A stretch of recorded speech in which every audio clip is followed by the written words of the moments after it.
네, 안녕하세요. 2차 전지와 테슬라에 올인하고 있는 일레컨이라고 합니다.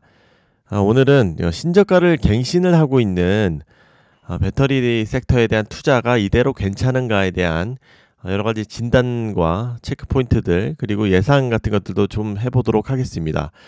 첫 번째로는 돈줄이 마르고 있는 배터리 섹터입니다. 지금 셀 업체들, 양극재 업체들, 특히 돈 많이 투자를 해야 하는 업체들 중심으로 굉장히 어려움을 겪고 있습니다.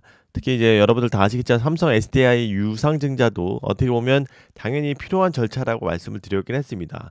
LG엔솔은 상장을 통해서 받았고 SK는 이런 계열사와의 통합을 통해서 조달을 받았고 당연히 삼성 SDI도 돈이 필요했었는데 그런 것들이 원래 삼성 디스플레이를 매각하는 것 방법이 가장 주주들한테는 좋겠지만 어쨌든 뭐 타이밍은 너무나 안 좋았지만 유상증자 즉 자금 수혈이 필요한 부분이었습니다. 그리고 금양 사태가 또 금요일 날 일어났습니다. 얘네들은 지금 이렇게 대기업들도 어려운 상황에서 굉장히 사실 도전적인 목표와 이런 청사진들을 많이 제시를 했었었는데 사실 굉장히 안타깝게 됐습니다. 원래 이런 것들이 좀 잘 성공해야 하면 좋은데 이런 우리나라 그 빅리들도 지금 힘겨운 상황에서 이렇게 신생 셀 업체가 납품 이력도 한 번도 없는 업체가 왜냐면 이것들은 안전에 너무나 민감한 거기 때문에 데이터 말씀을 수없이 드렸죠. 수없이 데이터들이 검증이 되고 그런 채택이 되는 건데 이런 전동 공구에도 아직 채택이 되지 않은 것들의 상황에서 투자금을 받는 것은 진짜 어려운 상황이죠. 그래서 사실 금양 같은 경우는 워낙 그 올해 투자하신 분들도 많고 해서 막 금양에 대한 이야기를 드릴 때마다 사실 공격을 많이 받곤 했는데 굉장히 안타까운 상황입니다. 물론 이제 주가 관리에 너무 능해서 또 어떻게 될지는 모르겠지만 참 안타까운 상황이라는 말씀드리고 특히 양극재 업체들도 추가적으로 워낙 많은 그 캐펙스가 들어가는 업체이기 때문에 특히 LNF가 자금적으로 많이 위축되어 있는 상황이긴 하죠. 에코프로비엠은 너무 많은 과투자를 해서 위축되어 있는 거고 LNF는 리튬 투기를 인해서 너무 많이 적자를 봐서 뭐 5천억 적자를 봤으니까 이런 것들로 인해서 이 자금 조달이 굉장히 어려운 부분이긴 합니다. LNF 같은 경우도 말씀드렸지만 올해 뭐 2분기에 BEP가 나오지 않고 뭐 3분기, 4분기 늦춰지고 적자가 만약에 더 커진다라고 하면 그것들도 또 한번 불거질 수가 있습니다. 다만 2분기, 3분기에 BEP 달성할 것이라고 예상하고 작년과 같은 적자 5천억 나오면 이거는 큰일 나는 거죠. 근데 이제 그러기 위해서는 가동률을 분명히 올려야 할 것입니다. 이제 어쨌든 리튬 투기는 1분기 때, 2분기 때 천억 더는 거로 끝난다고 하니 그리고 에코프로비엠도 역시 마찬가지로 가동률을 빨리 올려야 됩니다. 이 포스코 퓨처엠도 마찬가지고요.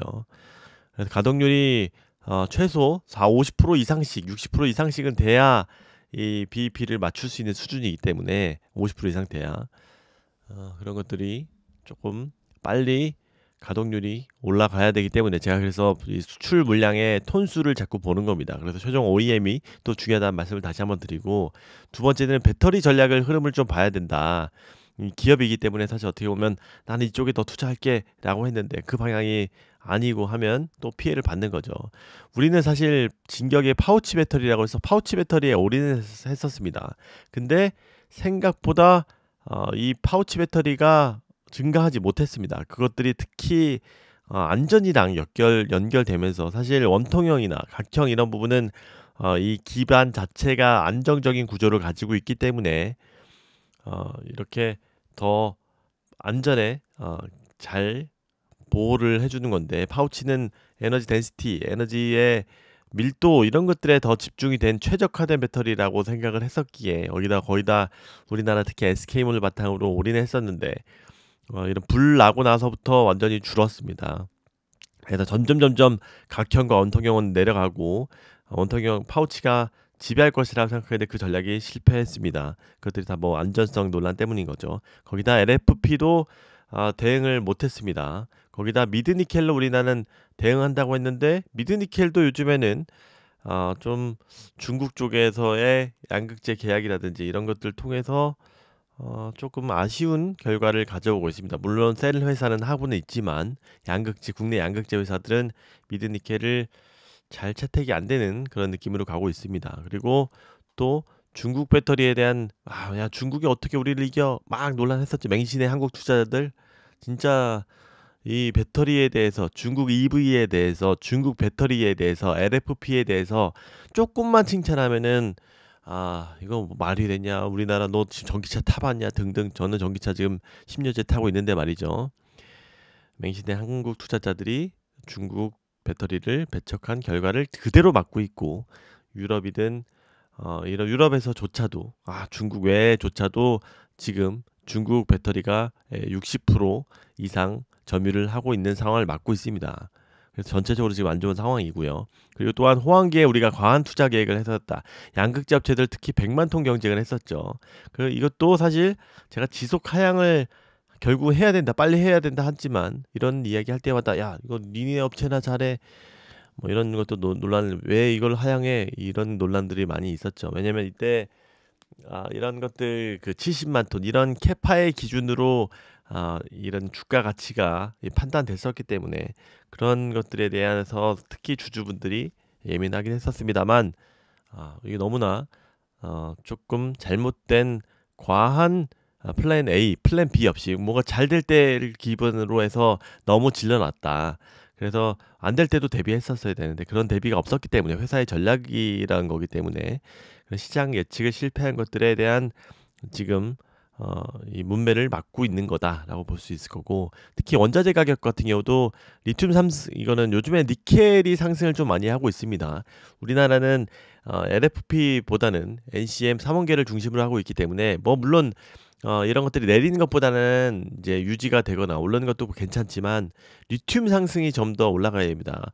말씀드렸지 LFP는 리튬의 비중이 더 높기 때문에 우리는 경쟁을 하는 상황이기 때문에 리튬이 오르고 니켈은 뭐 유지된다든지 아니면 뭐 리튬이 10이 오르면 니켈은 뭐 5만 오른다든지 그렇게 했을 때 상대적인 원가의 비중이 음, LFP와의 경쟁하는 우리 입장으로서는 차이가 덜 나면 좋기 때문에 리튬은 화끈하게 올라주는 게 너무 좋고 니켈은 좀 부담스럽다 이렇게 말씀드릴 수 있을 것 같아요. 판가는 올라가지만 우리가 경쟁의 관점에서 보면 좀 그런 부분은 아쉬운 부분이 있다. 그리고 새로운 문제가 좀 더 말씀을 또 제가 텔레그램을 드렸지만 관세 문제가 또 자꾸 우리나라에 좀 태클을 걸고 있습니다.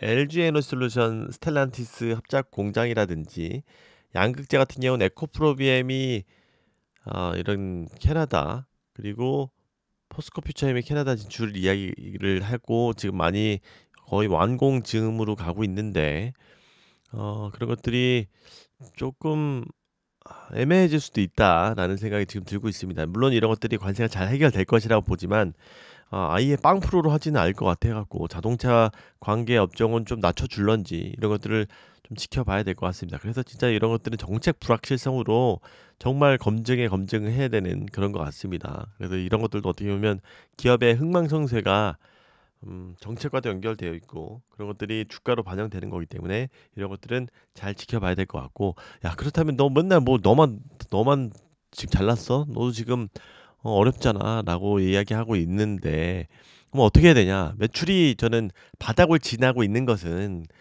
너무나 다행이라고 생각합니다. 26년 많은 셀 업체들이 인터배터리 때 26년이나 캐즘 탈출을 할 것이다. 뭐 이런 이야기를 하고 있는데 지금 바닥을 지나고 있다. 바닥을 지나고 있다라는 게 또 일단은 또 중요하다라고 생각을 하고 있습니다. 바닥을 실제 양극재 수출량 같은 경우도 보고 셀 수출량도 보면은 점점 바닥을 치고 이제 더 내려가지는 않고 있습니다. 그래서 데이터를 보더라도 작년 7월부터가 이제 꼬꾸라지기 시작했던 건데 이제 3월, 4월, 5월 좀 더 계속 개선되고 7월부터는 신장세로 맨날 우리가 수출량이나 뭐 매출을 맨날 20% 역신장, 50% 역신장 이런 것들이 다 기본이 된 시대인데 7월부터는 첫 신장을 할 것이라고 예상을 하고 있습니다. 그래서 그런 것들이 좀 더 반등을 지나고 있기 때문에 좀 희망을 볼 수 있지 않냐라는 생각이 좀 듭니다. 그리고 제가 제일 싫어하는 것은 사실 찬티입니다. 유튜버들 중에 뭐 저 역시도 좀 반성을 해야 되는 겁니다. 저 역시도 뭐 좀 희망찬 이야기들도 많이 했는데 제일 싫어하는 것들이 찬티입니다. 저는 진짜 너무나 경멸합니다.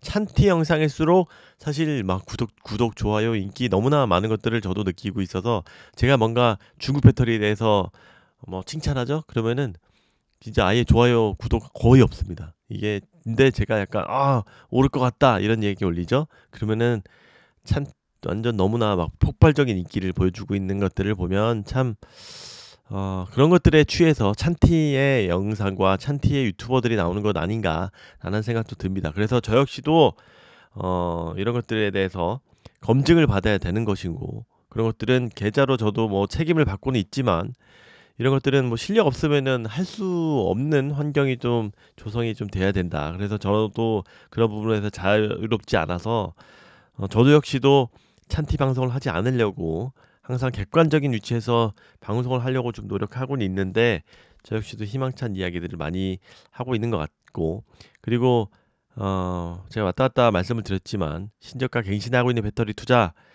이제는 3월 달부터는 조금 4월부터는 EV가 데이터 양극재, 셀 이런 수치들이 개선되는 것들을 바탕으로 좀 더 개선될 것이라고 생각하고 지금 탈출하기는 너무나 아쉽다라고 생각하고 물론 아직도 좀 고평가되고 있는 것들은 있습니다. PER을 꼭 잘 보셔야 되고요. 그런 것들을 바탕으로 해서 선별 작업들이 좀 이루어질 것 같은데 그런 것들에 대해서 좀 객관적으로 항상 전달드릴 수 있도록 하겠습니다. 주말에 좀 여러 가지 뉴스들이 좀 나와서 걱정되는 뉴스들도 나와서 좀 전달드렸습니다. 네, 감사합니다. 주말 잘 쉬십시오.